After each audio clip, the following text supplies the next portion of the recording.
Assalamualaikum warahmatullahi wabarakatuh. Jumpa lagi dengan saya di channel A Anggur Idola. Kali ini kita akan membahas tentang bahasa Indonesia, mengidentifikasi karakteristik hikayat. Kita tahu hikayat itu berasal dari kata Arab hakayaki hikayat, hanya berarti cerita rakyat atau cerita masa lalu. Hikayat merupakan teks yang berbeda dengan teks narasi yang lain.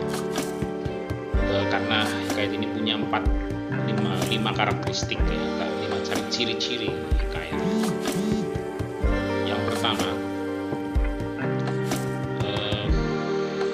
hikayat itu terdapat kemustahilan dalam cerita. Jadi sesuatu yang mustahil, kelihatannya tidak mungkin di dalam cerita hikayat itu ciri-ciri yang pertama. Yang kedua, ada kesaktian tokoh-tokohnya. Sakti itu ya lebih atau lebih mempunyai kekuatan yang supranatural. Kemudian yang ketiga, ciri-cirinya atau karakteristiknya adalah anonim. Anonim itu artinya tanpa nama pengarang. Jadi A itu sesuatu, no tidak, nim nama, anonim. Tidak ada nama pengarangnya. Jadi entah berantah dari mana tulisan itu ada, tapi ada di masyarakat, namanya hikayat. Kemudian yang keempat adalah istana sentris. Apa artinya istana sentris? Istana sentris itu menceritakan atau cerita yang dijadikan topik di dalam hikayat itu selalu tentang istana atau tentang keraton atau tentang kekuasaan. Itu. Kemudian yang kelima adalah menggunakan alur berbingkai atau cerita berbingkai. Apa artinya? Nanti kita jelaskan pada penjelasan. Yang pertama saya akan menjelaskan tentang kemustahilan. Ciri utama di dalam hikayat itu adalah kemustahilan.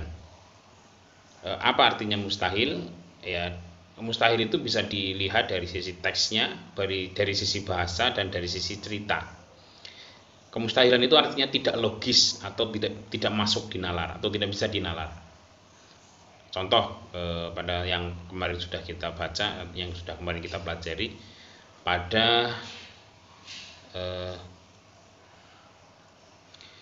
hikayat kemarin, misalnya bayi lahir disertai pedang dan panah. Kan nggak mungkin bayi kok lahir disertai pedang dan panah, itu tidak mungkin. Dalam teksnya itu, hatta berapa lamanya Tuan Putri Siti Kendi pun hamillah dan bersalin 2 orang putra laki-laki, adapun yang tua keluarnya dengan panah dan yang muda dengan pedang. Nah, ini kemustahilan. Contoh yang lain adalah seorang putri keluar dari gendang, lalu diambillah pisau dan ditorehnya gendang itu, maka Putri Ratnasari pun keluar dari gendang itu. Ia ditaruh orang tuanya dalam gendang itu dengan suatu cembul. Ini mustahil, ya, kemustahilan. Kemudian yang kedua adalah kesaktian tokohnya. Apa yang dimaksud dengan kesaktian tokoh? Kesaktian adalah kemampuan linuwe atau kemampuan luar biasa yang dimiliki tokoh di dalam hikayat itu. Contoh pada kemarin, hikayat yang kemarin Indra Bangsawan, yang pertama adalah kesaktian dari Syahpri dan Indra Bangsawan dalam melawan raksasa. Contoh, Syahpri mengalahkan Garuda yang mampu merusak sebuah kerajaan. Kemudian yang kedua, raksasa memberi sarung kesaktian untuk mengubah wujud dan kuda hijau untuk mengalahkan Buraksa. Indra Bangsawan mengalahkan Buraksa. Itu contoh-contoh tokohnya sakti mandraguna atau punya kemampuan yang luar biasa. Yang ketiga, ciri-cirinya adalah anonim. Jadi pengarangnya tidak ada, tidak tertulis namanya. Ini menjadi salah satu ciri di dalam hikayat ini. Artinya tidak ada nama pengarangnya atau tidak jelas siapa pengarangnya. Hal ini mungkin dulu disebabkan karena cerita hikayat ini disampaikan dari mulut ke mulut, dari lisan ke lisan. Bahkan dahulu masyarakat percaya bahwa cerita yang disampaikan adalah nyata dan tidak ada yang sengaja ngarang, tidak ada. Jadi cerita yang dari mulut ke mulut, yang dari lisan ke lisan itu dulu itu oleh masyarakat dianggap nyata. Itu makanya pengarangnya anonim. Kalau sekarang mungkin kalau anonim itu berarti hoax, ya. harus ada nama sumbernya, siapa penulisnya atau pengarangnya. Itu kalau sekarang, tapi zaman dahulu anonim itu bisa saja untuk menyembunyikan diri pengarangnya atau untuk bisa supaya ceritanya bisa lebih berkembang luas gitu. Kemudian yang keempat, ciri hikayat itu adalah istana sentris. Seringkali di dalam hikayat itu selalu bertema atau berlatar kerajaan. Contoh di dalam hikayat Indra Bangsawan, hal tersebut dapat dibuktikan dengan tokoh yang diceritakan itu misalnya raja, kemudian anak raja, yaitu Raja Indra Bungsu, ya, putranya Syahperi dan Indra Bangsawan, Putri Narasari, Raja Kabir, dan Putri Kemalasari gitu. Selain itu, tempat lahir dalam cerita tersebut adalah negeri yang dipimpin oleh raja serta istana dalam suatu kerajaan. Sebenarnya selain karakteristik di atas, hikayat juga mempunyai ciri khusus dalam penggunaan bahasanya. Akan dibahas pada bagian lain di bab ini. Itu yang ciri yang kelima tadi, yang berbingkai, menggunakan alur berbingkai. Itu yang 5 ciri dalam sebuah hikayat. Mungkin untuk tugas, ya,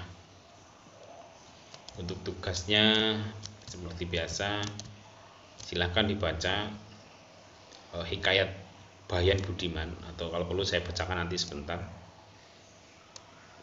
Yang perlu dilihat ada tiga hal saja. Yang pertama, di mana kemustahilannya, yang kedua, di mana kesaktiannya, dan pada sisi mana istana sentrisnya. Jadi cukup menyebutkan 3 saja dari hikayat yang akan kita ikuti setelah ini.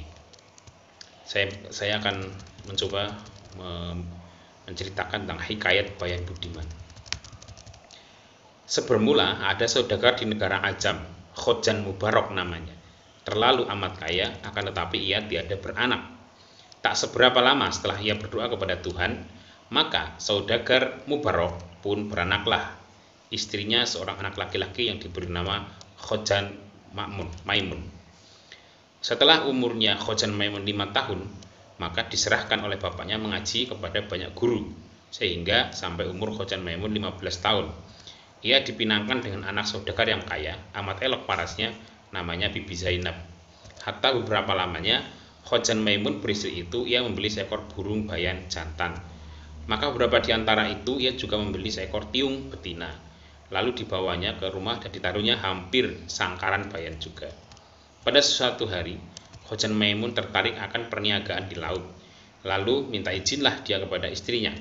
Sebelum dia pergi, berpesanlah dia pada istrinya itu, jika ada barang suatu pekerjaan, mufakatlah dengan 2 ekor unggas itu, hubaya-hubaya jangan tiada, karena fitnah di dunia amat besar lagi tajam daripada senjata. Hatta beberapa lama ditinggal suaminya, ada anak raja Ajam berkuda, lalu melihatnya rupa Bibi Zainab yang terlalu elok. Berkencanlah mereka untuk bertemu melalui seorang perempuan tua. Maka pada suatu malam, pamitlah Bibi Zainab kepada burung tiung itu hendak menemui anak raja itu. Maka bernasihatlah ditentang perbuatannya yang melanggar aturan Allah Subhanahu wa Ta'ala. Maka marahlah istri Khojan Maimun dan disentakkannya tiung itu dari sangkarnya dan dihempaskannya sampai mati. Lalu Bibi Zainab pun pergi mendapatkan Bayan yang sedang berpura-pura tidur. Maka Bayan pun berpura-pura terkejut dan mendengar kehendak hati Bibi Zainab pergi mendapatkan anak raja. Maka Bayan pun berpikir, bila ia menjawab seperti tiung, maka ia juga akan binasa. Setelah ia sudah berpikir demikian itu, maka ujarnya, "Aduhai Siti yang baik, paras, pergilah dengan segeranya mendapatkan anak raja itu.